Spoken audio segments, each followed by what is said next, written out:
여러분, 안녕하세요. 학교 상담실 전문 상담교사 최지수입니다. 오늘은 지난 시간에 말씀드린 대로 기억과 인출 두 번째 편인 장기 기억에 대해 말씀드리고자 합니다.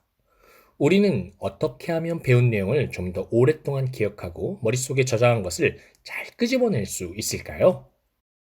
장기 기억이란 말 그대로 학습한 내용, 정보를 오랫동안 기억하는 것을 말하는데요.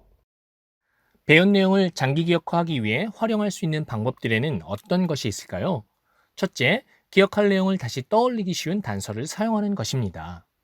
설단 현상에 대해 알고 있나요?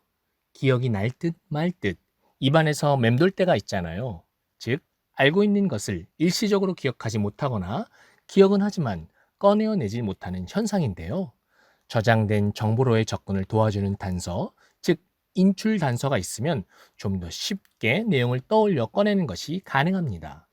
예를 들면 우리 조선시대 왕조를 외울 때 첫 글자만 따서 태정, 태세, 문단세, 예성연중, 인명선으로 외우는 것이 여기에 해당돼요. 글자 수, 첫 글자, 특정 발음과 같은 속성과 의미를 결합하는 형태 등으로 머릿속에 저장하는 거죠. 둘째, 심상을 활용하는 것입니다. 구체적인 이미지와 연결짓는 것을 뜻합니다. 예를 들어 삼국시대 불교를 공인한 왕인 소수리망, 침류왕, 눌지왕을 소, 침, 눌로 이미지화하는 거예요. 소가 침을 흘리며 누워있는 그림을 연상하는 거죠. 또한 학습해야 하는 내용을 실제 장소나 물체와 연결짓는 것도 여기에 해당돼요. 예를 들어 주먹마디에 달력에 12달을 배치해 각 달에 30일과 31일을 외우는 거죠. 그러면 4월은 30일까지 있고 5월은 31일까지 있다는 것을 잘 기억할 수 있죠. 셋째, 정교화입니다. 말 그대로 정보를 더욱 정교하게 처리하는 방법인데요. 기억해야 할 정보에 무엇인가를 덧붙이거나 다른 정보와 서로 관련 짓는 거예요. 예를 들어, 통장의 비밀번호 2121을 자신이 좋아하는 축구 선수의 등 번호를 이용하여 외우는 거죠. 또한 서로 관련이 없는 단어들을 이야기 형태로 엮어 암기하는 스토리텔링 기법, 어려운 내용을 자신에게 익숙한 노랫말에 붙여 암기하는 기법, 복잡한 내용의 순서를 자신이 잘 아는 공간 안의 각 위치와 연결시켜 떠올리는 기법 등도 정교화라고 할 수 있습니다. 넷째, 맥락 일치입니다. 맥락 단서를 사용할 때 기억된 정보를 꺼내는 작업이 더 잘 된다는 거죠. 여기서 맥락이란 기억할 대상이 되는 것 외에 연결할 수 있는 모든 정보를 뜻합니다.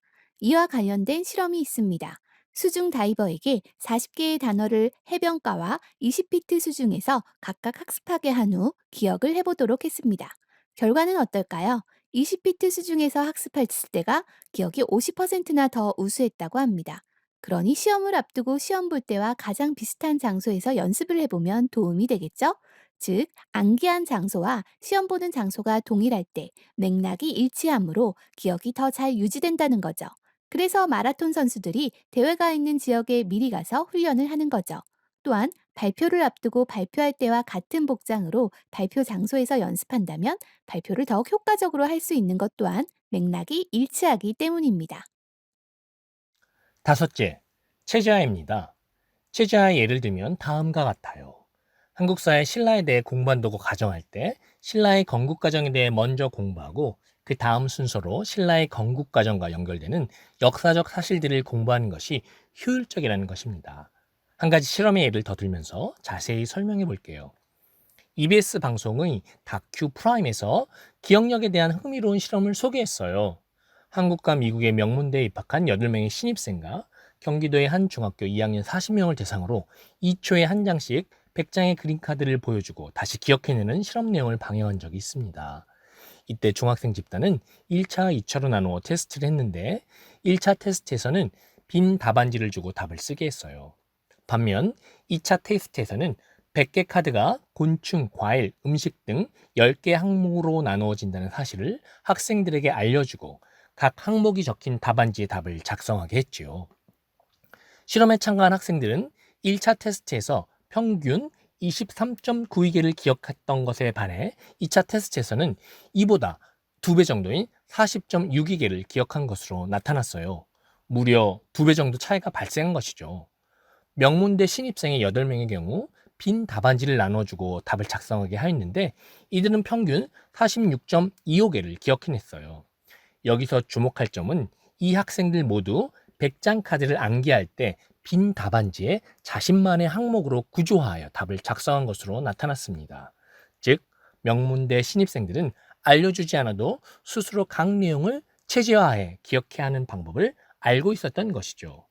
결국 학업 성취도는 공부의 양이나 내용보다 그 내용을 어떻게 암기하는지 그 방법이 영향을 미친 것으로 학습한 내용을 체제화하는 것이 장기 기억에 도움이 된다고 할 수 있습니다.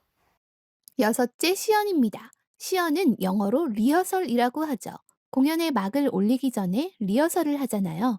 즉, 시연이란 정보를 단기 기억에서 장기 기억으로 옮기기 위해 마음속에서 반복적으로 되뇌거나 재처리하는 연습 과정을 말합니다.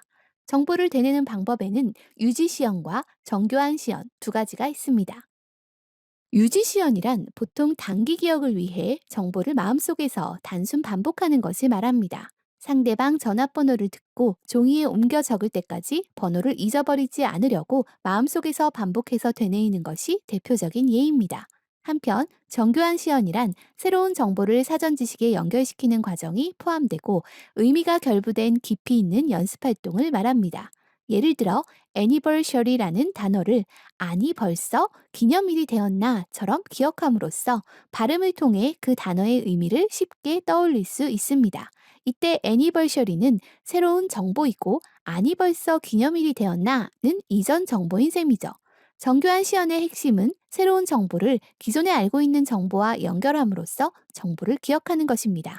한편 정보가 단단히 기억되고 회상될 가능성은 부호화 과정 중에 그것이 얼마나 많은 주의를 받으며 공들여 시연되었는가에 달려 있습니다. 만약 그냥 anniversary처럼 기념일처럼 기존의 지식과 연결시키는 과정 없이 단순히 반복을 했다면 이는 공들인 시연이 아니라 얕은 정보 처리에 해당되기 때문에 기억이 어렵고 쉽게 망각될 수 있습니다.